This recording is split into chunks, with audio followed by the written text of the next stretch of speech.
Electric vehicles have become popular on Macau streets in recent years. To further encourage EV use, the government has installed a number of charging stations around the city. Some property owners have opted to invest in installing EV chargers in their own building's private car park. It has been in operation for about 2 months now. One of them said it was very convenient and cheaper than using public charging points.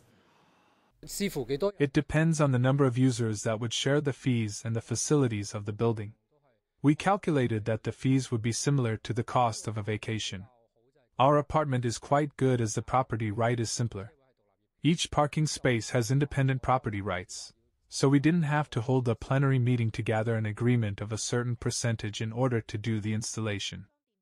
When it comes to installing charging points in private car parks, there are many criteria. For Yang's building, it took about a year for the charging station to be installed. He urges the government to simplify the criteria for installing private charging points. CEM, on the other hand, says that the installation of EV charging points in private car parks requires a number of modifications, and that these modifications need to be approved by the government. The electricity company also said nearly 300 charging stations have been installed in private car parks over the past 5 years. 70% of them in Macau, 17% in Caloocan, and 10% in Taipa.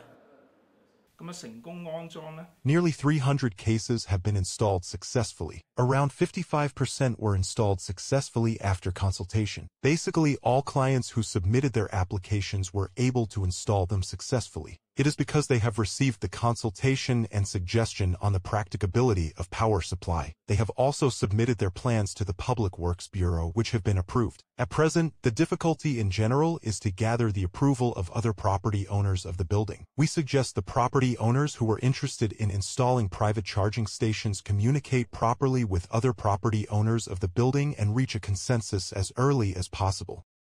CEM stated that those who install charging points in private car parks are responsible for maintaining them, and suggested that they hire specialized electrical contractors to maintain and inspect the equipment regularly to ensure that it remains safe.